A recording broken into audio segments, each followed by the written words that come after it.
더러운 걸레질이나 하는 인생. 시청해 주셔서 감사합니다. 시작 전에 구독과 좋아요 부탁드립니다. 호텔 로비 대리석 바닥에서 걸레질하는 너를 보니 딱 어울린다. 평생 남의 더러운 것이나 치우며 살 팔자야. 서울 강남 고급 호텔 연회장에서 명품 드레스를 입은 윤서아는 일부러 와인 잔을 수진의 정장 위에 쏟아버렸습니다. 30년 만에 만난 고등학교 동창회였어요.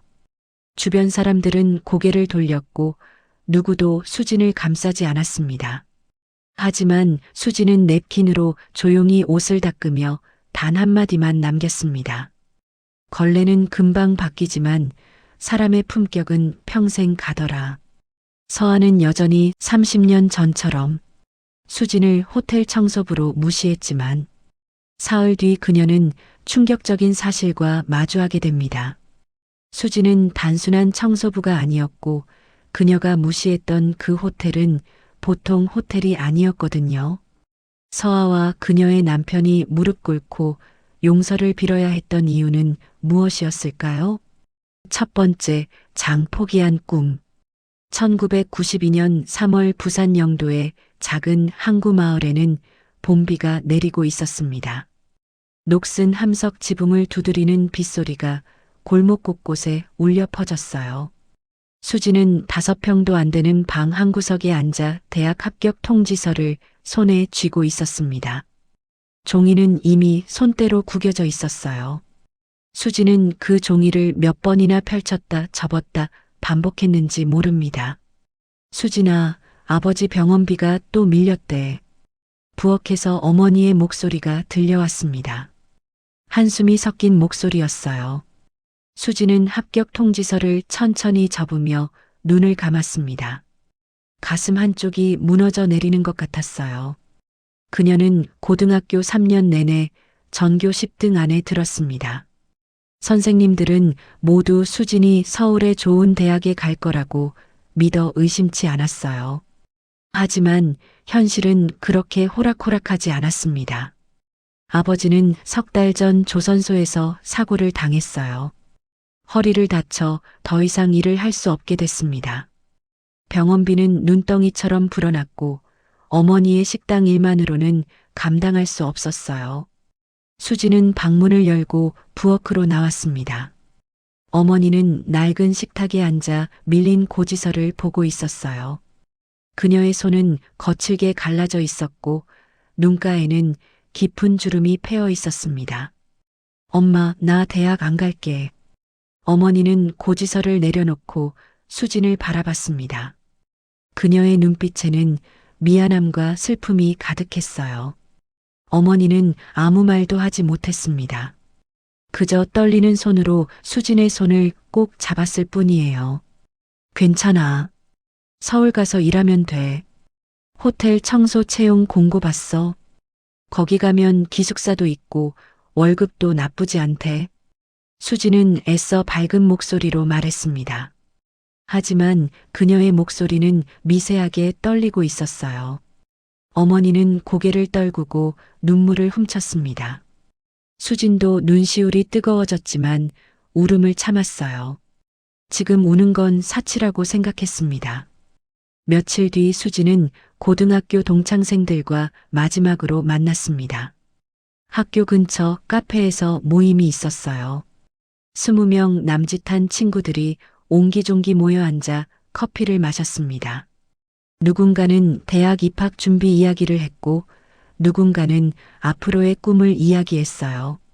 수진아, 너는 서울 대학 간다며? 축하해. 친구 중 하나가 환하게 웃으며 말했습니다. 수진은 잠시 멈칫했어요. 그녀는 억지로 미소를 지으며 고개를 저었습니다. 아니야. 나 대학 안 가. 서울 가서 일하기로 했어. 순간 카페 안이 조용해졌습니다. 친구들은 모두 놀란 표정으로 수진을 바라봤어요. 그때 구석에 앉아있던 윤서아가 킥킥거리며 웃기 시작했습니다. 서아는 부유한 집안 출신으로 항상 명품 가방을 들고 다녔어요. 그녀는 수진을 위아래로 훑어보며 비웃듯이 말했습니다. 호텔 청소? 그거 걸레질하는 거 아니야? 너 진짜 거기 가? 서아의 목소리에는 조롱이 가득했습니다. 수진의 얼굴이 순간 굳어졌어요. 가슴이 뜨겁게 달아올랐습니다. 다른 친구들도 어색하게 시선을 피했어요. 누구도 수진을 감싸주지 않았습니다. 넌 평생 더러운 걸레나 짜고 살 팔자야. 공부 잘하면 뭐해? 결국 바닥이나 닦는 인생인데. 서아는 비웃음을 멈추지 않았습니다. 그녀는 친구들을 둘러보며 동조를 구했어요. 몇몇 친구들이 어정쩡하게 웃었습니다. 수지는 주먹을 꽉 쥐었어요. 손톱이 손바닥에 파고들어 아팠습니다. 눈물이 핑 돌았지만 절대 울지 않으려고 이를 악물었어요. 그래, 나 걸레질하러 간다. 그게 어때서? 수지는 떨리는 목소리로 대답했습니다. 서아는 코웃음을 치며 고개를 돌렸어요. 수지는 더 이상 그 자리에 있고 싶지 않았습니다. 그녀는 자리에서 일어나 카페를 나갔어요. 밖에는 여전히 봄비가 내리고 있었습니다. 수지는 빗속을 걸으며 눈물을 흘렸습니다. 차가운 빗물이 얼굴을 적셔도 상관없었어요. 그녀는 속으로 다짐했습니다. 언젠가 걸레질로 사람들을 감동시키고 말 거야. 서아, 너 같은 사람들은 절대 모를 거야. 진짜 서비스의 가치가 뭔지. 두 번째, 장 서울의 첫걸음. 일주일 뒤 수지는 기차를 타고 서울로 향했습니다. 작은 보따리 하나가 그녀의 전부였어요. 보따리 안에는 옷 몇 벌과 어머니가 싸준 김밥 그리고 합격 통지서가 들어 있었습니다. 수지는 창밖을 바라보며 생각했어요. 서울에 가면 뭐가 기다리고 있을까? 기차는 덜컹거리며 달렸습니다. 부산의 풍경이 점점 멀어졌어요. 수지는 눈을 감고 깊게 숨을 들이쉬었습니다. 가슴 한구석이 여전히 아팠지만 동시에 묘한 설렘도 느껴졌어요. 서울은 낯선 곳이었지만 새로운 시작이기도 했습니다. 서울역에 도착했을 때는 이미 해가 지고 있었습니다. 수지는 복잡한 인파 속에서 길을 찾으려 애썼어요. 사람들은 모두 빠르게 걸어갔고 아무도 그녀를 신경 쓰지 않았습니다. 수지는 작은 종이 쪽지를 꺼내 주소를 확인했어요. 그랜드 팰리스 호텔 기숙사는 강남에 있었습니다. 버스를 몇 번이나 갈아타고 드디어 도착한 호텔은 수진이 상상했던 것보다 훨씬 컸어요. 20층짜리 건물이 밤하늘을 향해 솟아 있었습니다. 정문 앞에는 유니폼을 입은 도어맨이 서 있었어요. 수지는 긴장하며 직원 입구로 들어갔습니다. 복도는 깨끗했고 형광등이 환하게 켜져 있었어요. 벽에는 손님 서비스 원칙이 액자에 담겨 걸려 있었습니다. 기숙사는 호텔에서 10분 거리에 있는 3층 건물이었습니다. 방은 4인실이었어요. 2층 침대 2개가 비좁은 공간에 놓여 있었습니다. 수진이 들어가자 먼저 와 있던 룸메이트 3명이 고개를 들어 그녀를 바라봤습니다. 안녕하세요. 오늘부터 같이 지내게 된 이수진이에요. 수진은 최대한 밝게 인사했습니다. 한 명은 30대 초반으로 보이는 여성이었고 다른 2명은 수진과 비슷한 또래였어요. 반가워요. 나는 정희 언니라고 불러. 이쪽은 미경이고 저쪽은 은영이야. 정희는 따뜻한 미소를 지으며 손을 흔들었습니다. 수지는 짐을 풀며 주변을 둘러봤어요.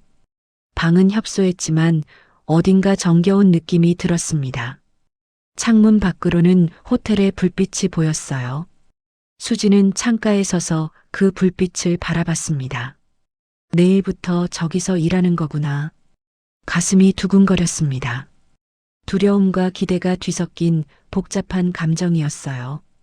수지는 깊게 숨을 들이쉬고는 짐을 정리하기 시작했습니다. 내일은 새로운 시작이었습니다. 세 번째 장 첫 출근. 새벽 5시 기숙사 복도에 알람 소리가 울려 퍼졌습니다. 수지는 눈을 비비며 침대에서 내려왔어요. 몸이 무거웠습니다. 낯선 환경에서 제대로 잠을 이루지 못했거든요. 은영은 이미 세면장으로 향하고 있었고 정희 언니는 침대에서 기지개를 켜고 있었습니다. 첫날이지. 긴장하지 마. 처음엔 다 힘들어. 정희 언니가 수진에게 말했습니다. 목소리는 부드러웠지만 어딘가 피곤함이 묻어 있었어요. 수진은 고개를 끄덕이며 세면 도구를 챙겼습니다. 세면장에는 벌써 여러 명의 직원들이 줄을 서서 기다리고 있었어요. 간단히 세수를 하고 유니폼으로 갈아입었습니다. 회색 원피스와 앞치마 그리고 머리수건이 전부였어요. 거울을 보니 낯선 모습이었습니다. 수지는 머리수건을 단정히 고쳤으며 깊게 숨을 들이쉬었어요. 오늘부터 시작이야. 5시 30분 수지는 다른 직원들과 함께 호텔로 향했습니다. 아직 새벽이었지만 호텔은 벌써 불이 환하게 켜져 있었어요. 로비는 대리석으로 마감되어 있었고 샹들리에가 천장에 매달려 있었습니다. 수지는 그 화려함에 잠시 넋을 잃었어요.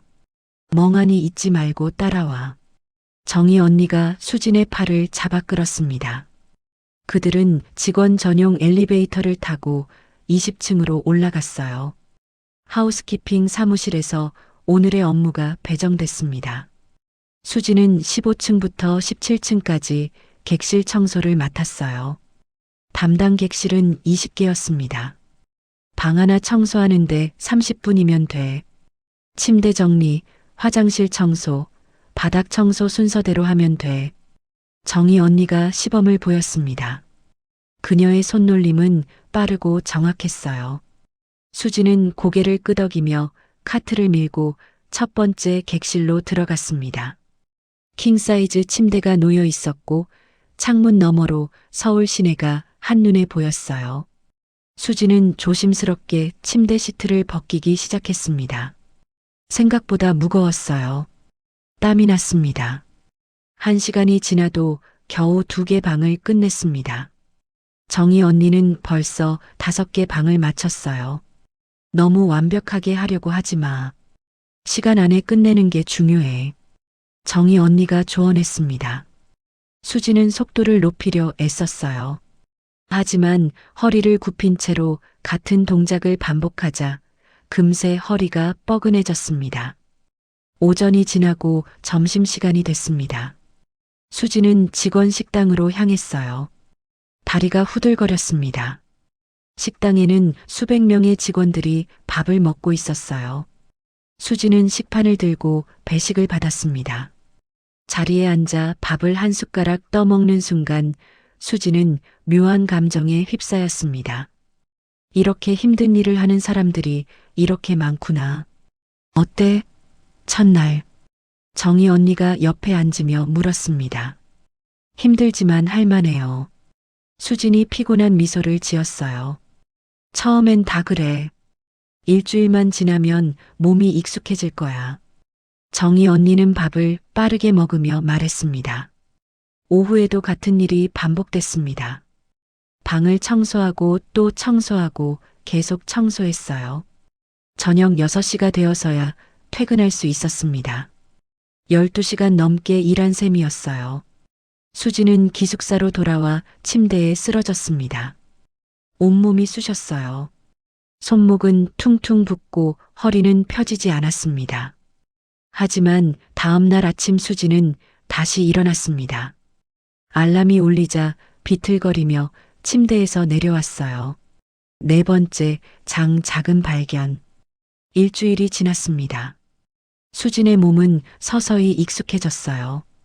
침대 정리도 조금씩 빨라졌고 화장실 청소도 능숙해졌습니다.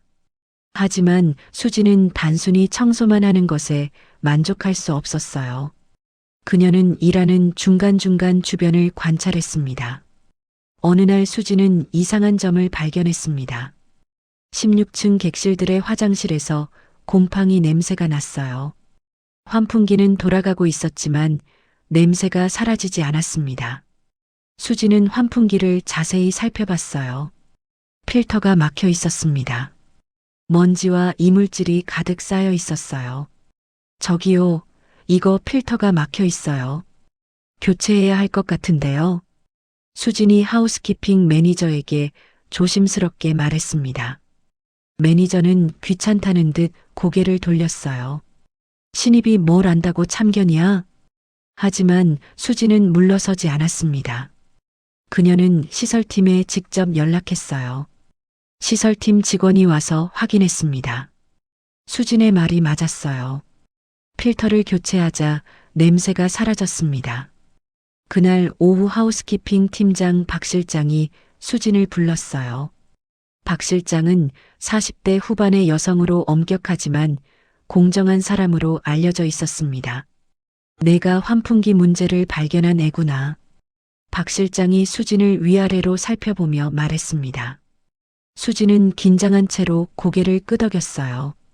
잘했어. 이런 건 바로바로 말해야 돼. 호텔은 디테일이 생명이거든. 박 실장의 목소리는 단호했지만 따뜻했습니다. 수지는 가슴이 뜨거워졌어요. 처음으로 인정받는 기분이었습니다. 앞으로도 뭔가 이상한 게 보이면 말해. 넌 눈썰미가 있어. 그날 이후 수지는 더욱 적극적으로 일했습니다. 그녀는 단순히 청소하는 게 아니라 호텔 관리 전체를 이해하려고 노력했어요. 퇴근 후에는 기숙사 방에서 공책에 메모를 했습니다. 청소 순서, 세제 사용법, 손님 응대 방법까지 하나하나 적어 내려갔어요. 은영이 수진을 신기하다는 듯 바라봤습니다. 너 공부하냐? 청소하는 게 무슨 공부야? 수진은 공책을 덮으며 조용히 대답했습니다. 청소도 기술이에요. 방법만 제대로 알아도 시간을 절반으로 줄일 수 있어요. 은영은 코웃음을 쳤지만 수지는 개의치 않았습니다. 어느 날 저녁 수지는 호텔 뒤편 벤치에 앉아 하늘을 바라봤습니다. 별이 몇 개 보였어요. 수지는 주머니에서 편지를 꺼냈습니다. 어머니가 보낸 편지였어요.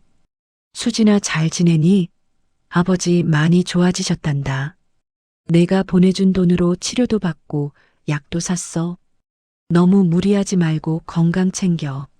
수진의 눈시울이 붉어졌습니다. 편지를 가슴에 꼭 안으며 눈물을 참았어요. 힘들지만 이 길이 맞다는 확신이 들었습니다. 조금만 더 버티자.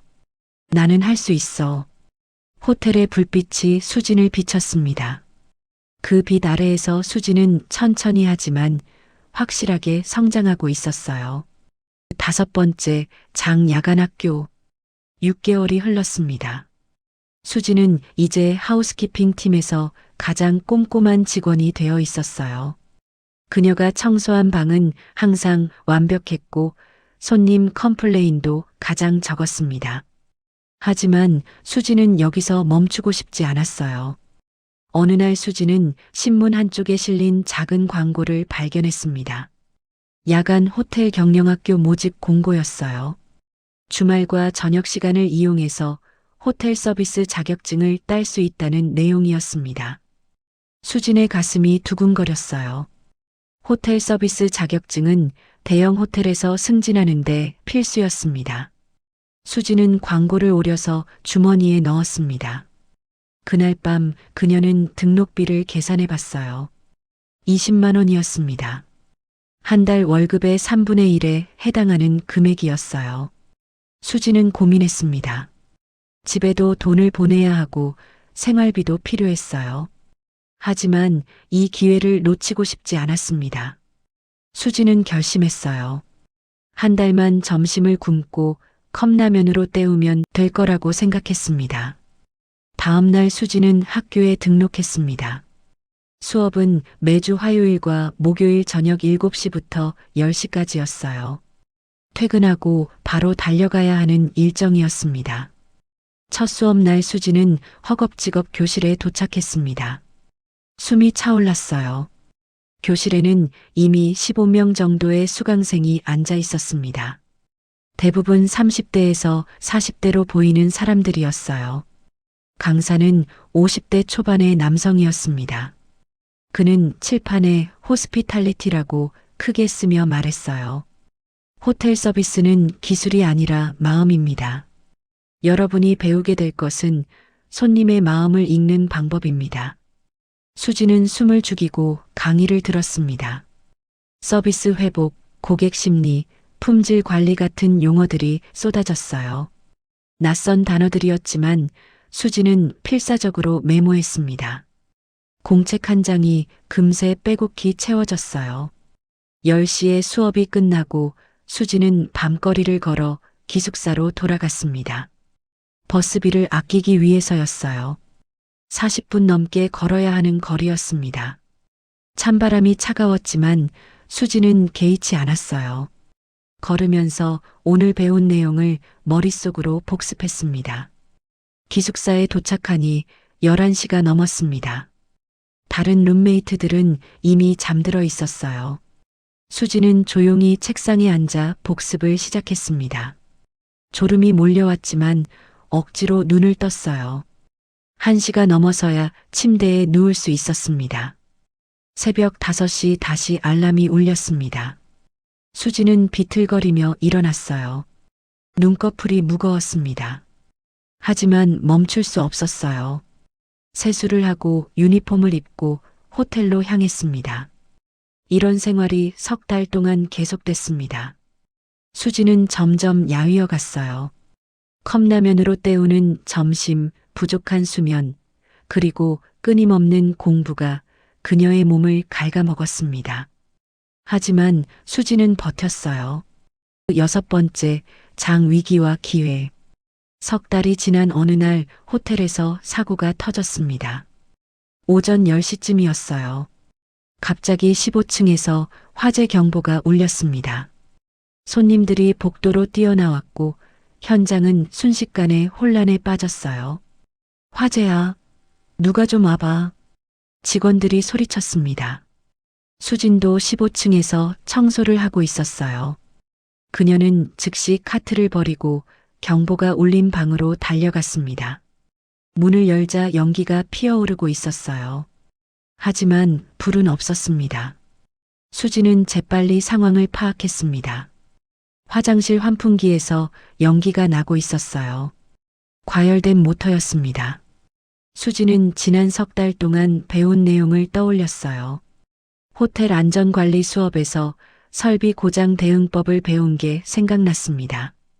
수지는 즉시 배전반으로 달려가 해당 층의 환풍기 전원을 차단했어요. 연기가 멈췄습니다. 박 실장이 급히 달려왔습니다. 그녀는 숨을 헐떡이며 물었어요. 무슨 일이야? 환풍기 모터가 과열됐어요. 전원을 차단했습니다. 지금은 안전해요. 수진이 차분하게 대답했습니다. 박 실장은 놀란 표정으로 수진을 바라봤습니다. 내가 어떻게 알았어? 학교에서 배웠어요. 설비 고장 시 대응 매뉴얼이요. 학교? 무슨 학교? 야간 호텔 경영 학교 다니고 있어요. 박 실장의 눈빛이 달라졌습니다. 그녀는 수진의 어깨를 가볍게 두드렸어요. 잘했어.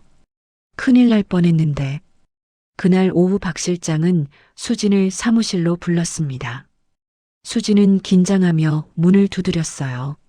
사무실에는 박 실장 말고도 젊은 남자 한 명이 있었습니다. 30대 초반으로 보이는 남성이었어요. 정장을 입고 있었습니다. 앉아. 소개할게. 이쪽은 호텔 운영팀 강민호 차장님이야. 수지는 어색하게 인사했습니다.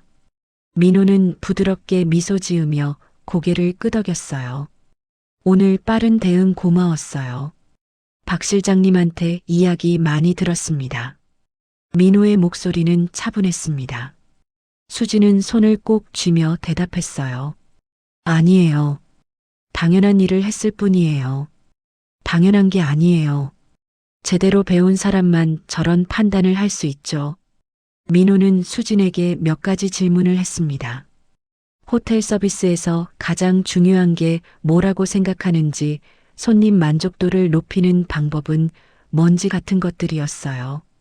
수지는 자신이 아는 선에서 최선을 다해 대답했습니다. 민호는 고개를 끄덕이며 박 실장을 바라봤습니다. 정말 인재네요. 이런 직원 놓치면 안 되겠는걸요. 수지는 무슨 말인지 몰라 멍하니 앉아 있었어요. 박 실장이 수진에게 말했습니다. 수진아, 넌 다음 달부터 객실 관리팀 주임으로 승진해. 청소만 하는 게 아니라 서비스 품질 관리를 맡는 거야. 수지는 믿을 수 없다는 표정을 지었습니다. 입이 떡 벌어졌어요. 저 정말이에요? 내 노력을 봤어. 계속 배우고 계속 성장해. 그러면 더 올라갈 수 있어. 수진의 눈시울이 뜨거워졌습니다. 3달 동안의 고생이 헛되지 않았어요. 감사합니다. 열심히 하겠습니다. 사무실을 나온 수진은 복도에서 잠시 멈춰 섰습니다. 가슴이 벅차 올랐어요. 손이 떨렸습니다. 수진은 창밖을 바라보며 깊게 숨을 들이쉬었어요. 저 멀리 서울 시내가 한눈에 보였습니다. 그날 밤 수진은 고향에 전화를 걸었습니다. 엄마, 나 승진했어. 어머니는 기쁨에 겨워 울먹였습니다. 수진도 눈물을 참지 못했어요. 나는 계속 올라갈 거야. 더 높이, 더 멀리. 7번째 장사랑의 시작. 객실 관리팀으로 자리를 옮긴 지 2개월이 지났습니다. 수지는 이제 유니폼 대신 정장을 입고 호텔을 돌아다니는 일을 했어요. 객실 상태를 점검하고 서비스 품질을 관리하고 직원들을 교육하는 게 주요 업무였습니다. 청소만 하던 때보다 훨씬 전문적인 일이었어요. 하지만 쉬운 일은 아니었습니다. 수지는 여전히 배워야 할 게 많았어요. 어느 날 오후 수지는 12층 객실을 점검하고 있었습니다. 침대 시트의 주름을 확인하던 중이었어요.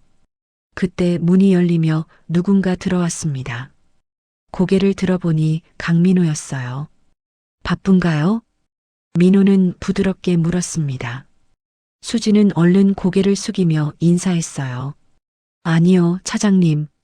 차장님은 너무 딱딱한데 편하게 불러요. 민호는 미소를 지으며 방 안으로 들어왔습니다. 그는 수진이 점검하던 침대를 들여다봤어요. 시트 주름 확인하는 거죠? 요즘 고객 만족도가 떨어진다고 들었는데. 수진은 고개를 끄덕였습니다. 네. 시트 교체 방법을 개선하고 있어요. 주름 없이 펴는 기술을 직원들한테 가르치려고요. 민호는 진지한 표정으로 고개를 끄덕였어요. 좋은 생각이네요. 도움 필요하면 언제든 말해요. 그날 이후 민호와 수지는 자주 협력하게 됐습니다. 민호는 새로운 서비스 프로그램을 개발할 때마다 수진의 의견을 물었어요. 수진은 현장에서 겪은 경험을 바탕으로 실질적인 조언을 했습니다. 두 사람의 협업은 놀라운 결과를 만들어냈어요. 어느 날 호텔에서 새로운 프로젝트를 시작했습니다. VIP 고객을 위한 프리미엄 서비스를 개발하는 거였어요. 민호가 프로젝트 책임자로 지정됐고 수지는 서비스 담당으로 참여하게 됐어요. 두 사람은 매일 저녁 늦게까지 회의실에 남아 있었습니다.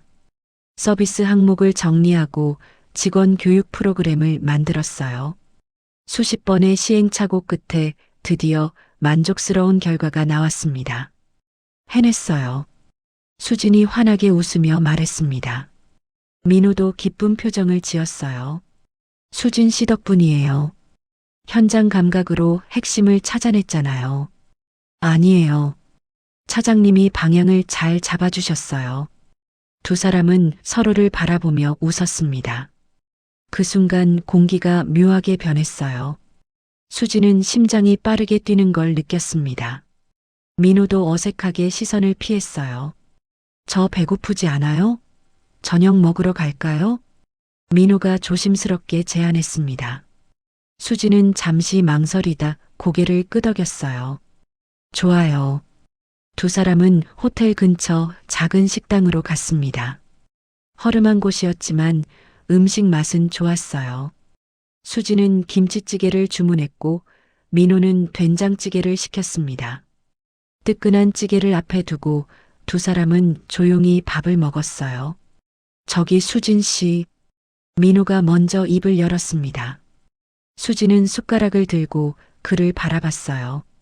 전 수진 씨가 정말 대단하다고 생각해요. 배경도 없이 여기까지 온 거잖아요. 수지는 얼굴이 붉어졌습니다. 칭찬을 들으니 쑥스러웠어요. 저도 차장님 존경해요. 직원들 의견을 귀담아 듣는 분은 드물거든요. 현장이 곧 서비스의 시작이니까요. 사무실에만 있으면 진짜 문제를 못 봐요. 두 사람은 이야기를 나누며 시간 가는 줄 몰랐습니다. 음식을 다 먹고 나서도 한참을 더 앉아 있었어요. 서로의 꿈과 목표 그리고 인생 이야기를 나눴습니다. 저는 언젠가 이 호텔을 더 크게 만들고 싶어요. 최고의 서비스로 사람들을 행복하게 하는 거죠. 민호의 눈빛이 반짝였습니다. 수지는 그의 진심이 느껴졌어요. 저도 그래요. 깨끗한 방 하나가 누군가에겐 하루의 위안이 될 수 있잖아요. 민호는 수진을 바라보며 고개를 끄덕였습니다. 우리 잘 맞는 것 같아요. 수지는 가슴이 두근거렸습니다. 그녀도 같은 생각이었어요. 그날 이후 두 사람의 관계는 조금씩 변해갔습니다. 업무 이야기만 하던 사이에서 점점 개인적인 이야기를 나누게 됐어요. 주말에 함께 영화를 보러 가기도 했고 공원을 산책하기도 했습니다. 6개월 뒤 민호는 수진에게 정식으로 고백했습니다. 호텔 옥상에서였어요. 해가 지고 있었고 하늘이 주황빛으로 물들어 있었습니다. 수진 씨, 저와 함께 해주시겠어요? 일도 인생도요. 민호는 떨리는 목소리로 말했습니다. 수지는 눈시울이 뜨거워졌어요. 네, 좋아요. 두 사람은 서로를 꼭 안았습니다. 저녁바람이 두 사람을 감쌌어요. 1년 뒤 두 사람은 결혼했습니다. 조촐한 결혼식이었어요. 호텔 동료들과 가족들만 초대했습니다. 수진의 부모님도 부산에서 올라와 눈물을 흘렸어요. 결혼식 날 민호는 수진에게 조용히 속삭였습니다. 우리 함께 더 큰 꿈을 이뤄요. 당신과 함께라면 뭐든 할 수 있을 것 같아요. 8번째 장 30년의 세월. 2022년 가을 30년의 세월이 흘렀습니다. 수지는 이제 50이 살이 되어 있었어요. 그랜드 팰리스 호텔은 국내 최대 호텔 체인으로 성장했고 남편 민호는 대표이사가 됐습니다. 수진 자신도 부사장으로서 호텔의 핵심 인물이었어요. 하지만 수진은 여전히 검소하게 살았습니다. 명품 옷을 입고 다니지도 않았고 화려한 액세서리를 하지도 않았어요. 그녀는 매일 아침 일찍 출근해서 호텔 구석구석을 점검했습니다. 청소 직원들과 함께 커피를 마셨고 누가 봐도 평범한 관리자처럼 보였어요. 어느 날 수진의 책상 위에 초대장 하나가 놓여 있었습니다. 고등학교 동창의 초대장이었어요. 수진은 봉투를 뜯어 내용을 확인했습니다. 서울 강남의 한 호텔에서 점심 모임을 한다는 내용이었어요. 30년 만이네 수진은 조용히 중얼거렸습니다. 가슴 한구석이 묘하게 무거워졌어요. 고등학교 시절의 기억들이 떠올랐습니다. 특히 윤서아의 조롱이 생생했어요. 하지만 수지는 이제 그때와는 다른 사람이었습니다. 며칠 뒤 수지는 동창회에 가기로 결심했습니다. 남편에게 말하지 않았어요. 그냥 개인적인 모임이니까요. 수지는 평소처럼 단정한 블라우스와 검은색 바지를 입었습니다. 동창회 날 수지는 점심시간을 쪼개서 호텔로 향했습니다. 강남의 고급 호텔이었어요. 로비에 들어서자 화려한 샹들리에가 눈에 들어왔습니다. 수지는 엘리베이터를 타고 3층 연회장으로 올라갔어요. 문을 열고 들어가니 이미 10명 남짓한 동창들이 모여 있었습니다. 모두들 나이가 들었지만 얼굴은 어렴풋이 기억났어요. 수진은 조용히 빈자리를 찾아 앉았습니다. 어머, 수진이 아니야? 한 여자가 수진을 알아보고 반갑게 인사했습니다. 예전에 친했던 친구였어요. 응, 오랜만이야. 사람들이 하나둘 모여들며 안부를 물었습니다. 그때 문이 열리며 한 여자가 들어왔습니다. 명품 핸드백을 들고 화려한 원피스를 입은 여자였어요.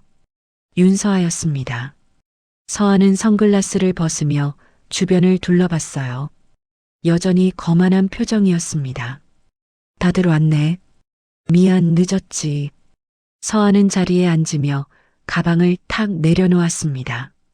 명품 로고가 선명하게 보였어요. 요즘 남편 사업이 너무 바빠서 호텔 인테리어 회사 운영하는데 일이 끊이질 않아. 사람들이 부러운 듯 쳐다봤습니다. 서아는 흡족한 표정을 지었어요. 그때 서아의 시선이 수진에게 닿았습니다. 서아는 눈을 가늘게 뜨며 수진을 위아래로 훑어봤어요. 어머, 이수진. 너 여기 왜 왔어? 서아의 목소리에는 비웃음이 섞여 있었습니다. 수진은 침착하게 대답했어요. 초대받았으니 왔지. 아, 그래. 요즘 뭐해? 아직도 호텔에서 걸레질해? 서아는 일부러 큰 소리로 물었습니다. 주변 사람들이 어색한 표정을 지었어요. 수진은 잠시 망설이다 대답했습니다. 호텔에서 일하고 있어. 호텔? 여전히 청소하는구나. 뭐 내 적성에는 맞겠지. 서아는 코웃음을 쳤습니다. 수진은 주먹을 꽉 쥐었어요. 하지만 표정은 흔들리지 않았습니다. 점심 식사가 시작됐습니다. 호텔 뷔페였어요.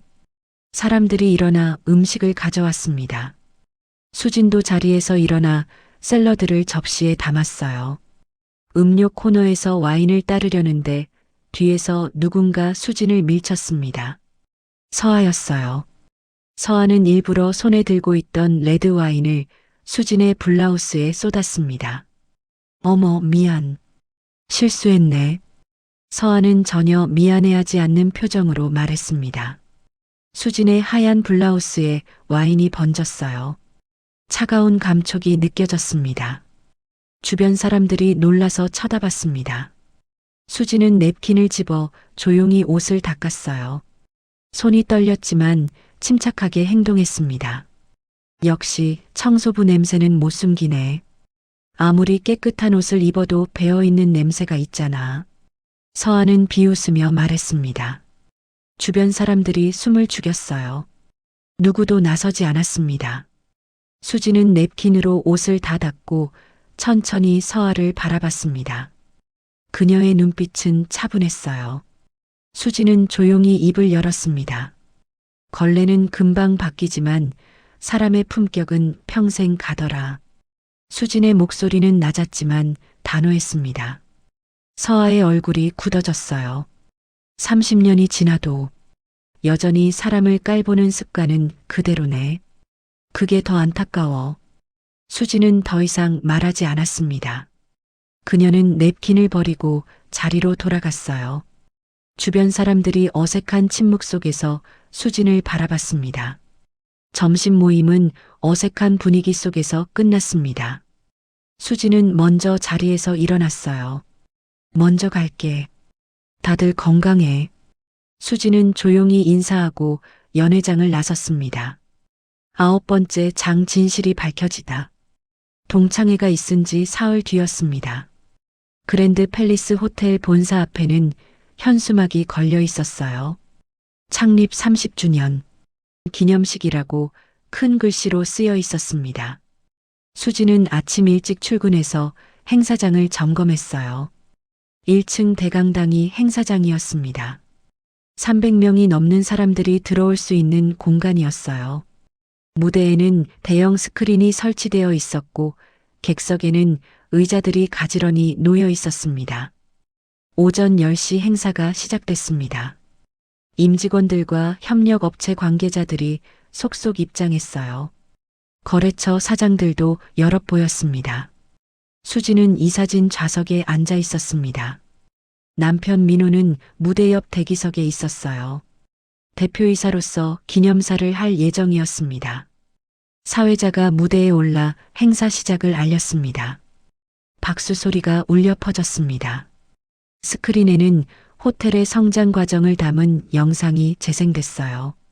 작은 호텔에서 시작해 지금의 대형 체인으로 성장한 모습이 담겨 있었습니다. 수진도 화면 속에 몇 번 등장했어요. 젊은 시절 유니폼을 입고 일하던 모습이었습니다. 영상이 끝나고 민호가 무대에 올랐습니다. 안녕하십니까? 그랜드 팰리스 호텔 대표이사 강민호입니다. 민호의 목소리는 차분했습니다. 30년 전 우리는 작은 호텔에서 시작했습니다. 목표는 단 하나였습니다. 고객에게 최고의 휴식을 제공하는 것이었죠. 수지는 남편을 바라보며 조용히 미소 지었습니다. 오늘 이 자리에서 한 가지 고백을 하려고 합니다. 그랜드 팰리스가 여기까지 올 수 있었던 건 한 사람의 헌신 덕분입니다. 사람들이 웅성거리기 시작했습니다. 그 사람은 30년 전 호텔 청소부로 일을 시작했습니다. 대학도 가지 못하고 가족을 위해 서울로 올라온 22살 소녀였죠. 수진의 심장이 빠르게 뛰기 시작했습니다. 남편이 자신의 이야기를 하고 있었어요. 그녀는 단순히 방을 청소하는 일에 만족하지 않았습니다. 밤마다 공부했고 야간 학교를 다니며 호텔 경영을 배웠습니다. 스크린에 사진들이 나타나기 시작했습니다. 젊은 시절 수진이 호텔에서 일하는 모습, 야간 학교 수료증, 관리팀에서 일하는 모습들이었어요. 그랜드 팰리스의 서비스 시스템, 품질 관리 프로세스, 직원 교육 프로그램, 이 모든 것을 만든 사람이 바로 그녀입니다. 민호는 잠시 말을 멈추고 수진을 바라봤습니다.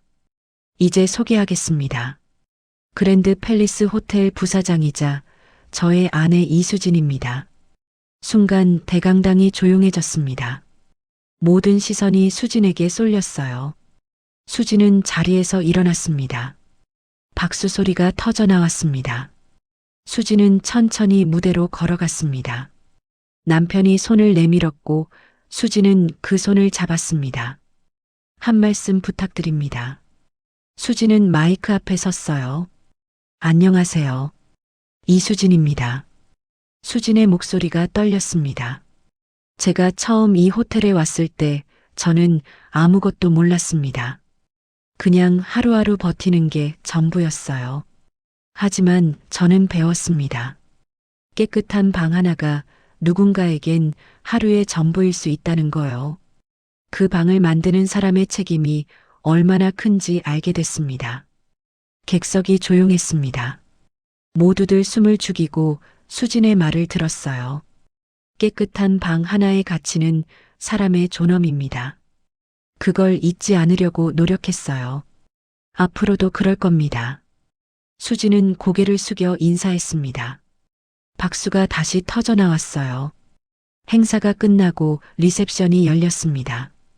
1층 로비에서 간단한 다과회가 준비됐어요. 사람들이 수진에게 다가와 축하 인사를 건넸습니다. 그때 로비 한쪽에서 낯익은 얼굴이 보였습니다. 윤서아였어요. 서아는 남편과 함께 서 있었습니다. 남편 박진수는 40대 후반으로 보이는 남자였어요. 정장을 입고 있었지만 표정이 불안해 보였습니다. 서아는 수진을 보자 얼굴이 하얗게 질렸어요. 수진은 그들에게 다가가지 않았습니다. 그냥 시선만 마주쳤어요. 서아는 고개를 돌렸습니다. 리셉션이 끝나갈 무렵 진수가 자리를 뜨려는 걸 수진이 봤습니다. 그는 휴대폰으로 누군가와 급하게 통화하고 있었어요. 표정이 심상치 않았습니다. 10번째 장복수가 아닌 교육. 다음 날 아침 수진은 평소처럼 8시에 출근했습니다. 남편에게서 전화가 왔어요. 여보, 지금 사장실로 올라올 수 있어요? 남편의 목소리가 평소와 달랐습니다. 무거운 어조였어요. 무슨 일이에요? 올라와서 이야기해요. 수지는 서둘러 엘리베이터를 탔습니다. 최상층 사장실로 올라가는 동안 불안한 예감이 들었어요. 사장실 문을 두드리자 남편이 직접 문을 열었습니다. 방 안에는 남편 말고도 법무팀장과 보안팀장이 앉아 있었습니다. 모두들 심각한 표정이었어요. 도대체 무슨 일이에요? 남편이 서류 한 묶음을 수진 앞에 놓았습니다. 수진은 서류를 집어들고 읽기 시작했어요. 첫 장을 넘기자마자 얼굴이 굳어졌습니다. 이게 뭐예요? 우리 호텔 설계 도면이 외부로 유출됐어요. 경쟁 호텔 체인에서 똑같은 설계를 사용하려 한다고 합니다. 수지는 믿을 수 없다는 표정으로 서류를 계속 넘겼습니다. 그랜드 팰리스의 객실 설계와 인테리어, 컨셉이 그대로 적혀 있었어요. 누가 한 거죠? 보안팀장이 태블릿을 켜서 화면을 수진에게 보여줬습니다. 화면에는 CCTV 영상이 재생되고 있었어요. 한 남자가 호텔 설계실에 들어오는 장면이었습니다. 이 사람입니다. 박진수, 윤서아 씨의 남편이자 호텔 인테리어 업체 대표입니다. 수지는 숨이 막혔습니다. 영상 속 진수는 지난달 협력업체 미팅 때 호텔을 방문했던 사람이었습니다. 당장 불러들이세요. 직접 따지겠어요. 수진의 목소리가 떨렸습니다. 진정해요. 감정적으로 대응하면 안 돼요. 남편이 수진의 손을 잡았습니다. 어떻게 진정해요? 우리가 10년 동안 만든 걸 훔쳐갔는데. 다음 날 오전 10시 정각 박진수가 호텔에 도착했습니다. 윤서아도 함께 왔습니다. 두 사람 모두 창백한 얼굴이었어요. 회의실 문이 열리고 진수와 서아가 들어왔어요. 서아는 수진을 보자 눈을 크게 떴습니다. 앉으세요. 민호가 차갑게 말했습니다. 법무팀장이 서류를 펼치며 입을 열었어요. 박진수 대표님, 오늘 이 자리에 오신 이유는 아시죠? 우리 호텔 설계 도면이 유출됐습니다. CCTV와 서버 기록을 조사한 결과 박 대표님이 직접 설계실에 들어가 데이터를 복사한 사실이 확인됐어요. 법무팀장이 태블릿을 켜서 영상을 재생했습니다. 진수가 사무실에 들어가는 모습이 선명하게 보였어요. 서아는 입을 막으며 숨을 헐떡였습니다. 이게 뭐예요? 당신이 그런 짓을 했어요? 서아가 떨리는 목소리로 남편에게 물었습니다. 진수는 고개를 숙인 채 아무 말도 하지 못했어요. 인정하시는 거죠? 민호가 날카롭게 물었습니다. 진수는 한참을 침묵하다가 고개를 끄덕였어요. 죄송합니다. 작은 목소리였습니다. 왜 그러셨어요? 수진이 차분하지만 날카로운 목소리로 물었습니다. 회사가 어려웠습니다. 은행 빚이 쌓이고 직원들 월급도 못 주는 상황이었어요. 그래서 남의 것을 훔친 거예요? 수진의 목소리가 높아졌습니다. 우리가 10년 동안 밤낮으로 연구한 거예요. 당신은 그걸 한순간에 가져갔어요. 서아는 의자에서 무너져 내리듯 고개를 숙였어요. 수진아, 나는 몰랐어. 정말 몰랐어. 서아가 울먹이며 말했습니다. 수진은 천천히 돌아서서 서아를 바라봤어요. 당신은 항상 몰랐죠. 30년 전에도, 지금도. 수진의 눈빛은 차가웠습니다. 이대로라면 형사 고소는 물론이고 민사상 손해배상 청구까지 진행할 겁니다. 법무팀장이 말했습니다. 제발 용서해 주십시오. 제가 잘못했습니다. 진수가 떨리는 목소리로 말했어요. 잠깐만요. 수진이 남편의 말을 막았습니다. 한 가지 기회를 드릴게요. 모두가 수진을 쳐다봤습니다. 고소는 하지 않겠어요. 대신 조건이 있어요. 진수는 희망이 생긴 듯 수진을 바라봤습니다. 지금 당장 무릎 꿇고 진심으로 사과하세요. 그리고 박 대표님은 1년 동안 우리 호텔 청소부로 일하셔야 해요. 회의실이 다시 조용해졌습니다. 진수와 서아는 믿을 수 없다는 표정을 지었어요. 뭐라고요? 서아가 떨리는 목소리로 물었습니다. 들은 대로예요. 박 대표님은 1년 동안 매일 새벽 5시에 출근해서 객실 청소를 해야 해요. 그게 깨끗한 방의 가치를 배우는 길이거든요. 수진의 목소리는 단호했습니다. 진수는 입술을 깨물었어요. 서아는 남편을 붙잡으며 말했습니다. 수진아, 너무한 거 아니야? 1년이나. 너무해요? 수진이 서아를 쳐다봤습니다. 30년 전에 나한테 했던 말 기억해요? 더러운 걸레질이나 하라고 했잖아. 이제 내 남편이 직접 경험해 보는 거야. 그게 얼마나 소중한 일인지. 서아는 아무 말도 하지 못했습니다. 선택하세요. 이 조건을 받아들이거나 법정에서 만나거나. 수진이 마지막으로 말했습니다. 진수는 한참을 고민하다가 천천히 자리에서 일어났습니다. 그리고 무릎을 꿇었어요. 죄송합니다. 제가 잘못했습니다. 진수의 목소리가 떨렸습니다. 서아도 남편 옆에 무릎을 꿇었어요. 수진아, 나도 미안해. 정말 미안해. 서아는 얼굴을 가리며 흐느꼈습니다. 30년 동안 쌓아온 오만함이 한순간에 무너지는 순간이었어요. 사과는 받았어요. 일어나세요. 진수와 서아는 비틀거리며 일어났습니다. 내일부터 출근하세요. 수진이 차갑게 말했습니다. 마지막 장 진정한 품격. 1년이 지났습니다. 진수의 계약 기간이 끝나는 날이었어요. 하지만 서아는 자신도 계속 일하겠다고 했습니다. 저는 계속할래요. 이제 이 일의 의미를 알 것 같아요. 서아는 하우스키핑 팀장에게 말했습니다. 정말요? 힘든 줄 알면서. 네. 이제 알았어요. 깨끗한 방 하나가 얼마나 소중한지. 서아의 눈빛은 진지했습니다. 2년이 더 지났습니다. 총 3년 동안 서아는 호텔에서 일했어요. 그 사이 그녀는 많이 변했습니다. 손에는 굳은 살이 박였고 얼굴에는 주름이 더 생겼어요. 하지만 표정은 훨씬 부드러워졌습니다. 어느 날 수진이 서아를 찾아왔습니다. 두 사람은 직원 휴게실 테이블에 마주 앉았어요.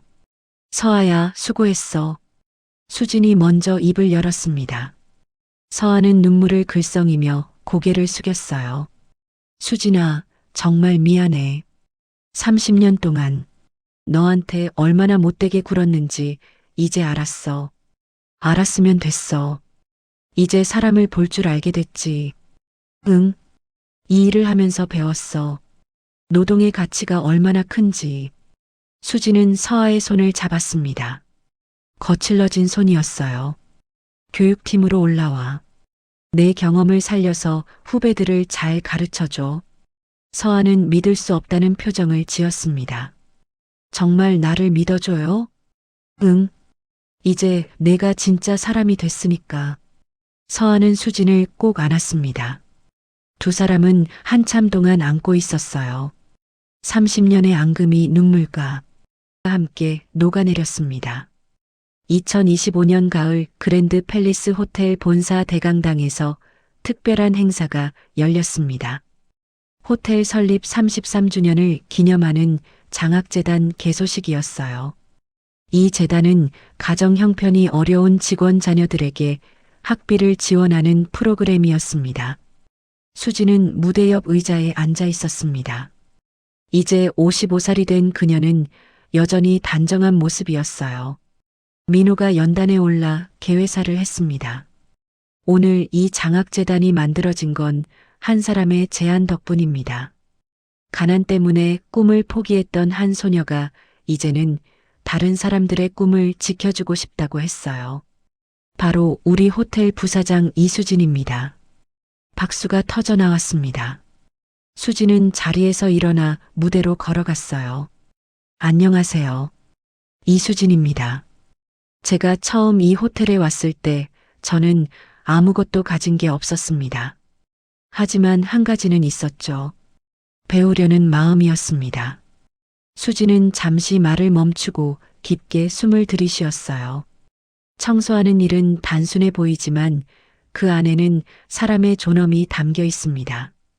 깨끗한 방 하나가 누군가에겐 하루의 힘이 되고 위로가 되어요.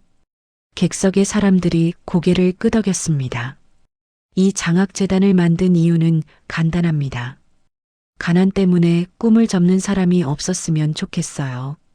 누구나 배울 기회를 가져야 합니다. 수진의 말에 다시 박수가 쏟아졌습니다. 행사가 끝나고 저녁 무렵 수진은 호텔 객실을 점검했습니다. 한 방에 들어가 창문을 열었어요. 서울 시내가 한눈에 보였습니다. 민호가 뒤에서 수진을 꼭 안았어요. 당신의 향기는 정말 깊어요. 시간이 지날수록 더 아름다워져요. 수진은 남편의 품에 안겨 눈을 감았습니다. 33년의 시간이 주마등처럼 스쳐 지나갔어요. 가난했던 소녀 시절 호텔에서 밤을 새우던 날들 사랑을 만나고 배신을 겪고 용서하고 다시 시작하던 순간들. 모든 게 지금 이 순간을 위한 여정이었습니다. 수지는 깊게 숨을 들이쉬었어요. 가슴이 평온했습니다. 창밖으로 호텔의 불빛이 반짝였습니다. 저 안에서 누군가는 오늘도 방을 청소하고 누군가는 침대를 정리하고 누군가는 복도를 닦고 있을 거예요. 그들 모두가 그랜드 팰리스를 만들어가는 사람들이었습니다. 수지는 조용히 다짐했습니다. 앞으로도 이 사람들과 함께 걷겠다고. 깨끗한 방 하나의 가치를 잊지 않고 사람의 품격을 지키며 살겠다고. 밤은 깊어갔지만 호텔의 불빛은 꺼지지 않았습니다. 그 빛 아래에서 수많은 사람들이 오늘도 내일을 준비하고 있었어요. 그리고 그 중심에는 이수진이 있었습니다. 진정한 품격은 가진 것이 아니라 살아온 방식에서 나옵니다. 수진은 깨끗한 방 하나를 통해 사람의 존엄을 지켰고 복수 대신 배움의 기회를 주었습니다. 우리 모두의 인생에도 깨끗한 방 하나만큼 소중한 작은 일상들이 있습니다. 그 일상을 어떤 마음으로 대하느냐가 결국 우리 삶의 향기를 만들어가는 게 아닐까요? 오늘도 시청해 주셔서 감사합니다.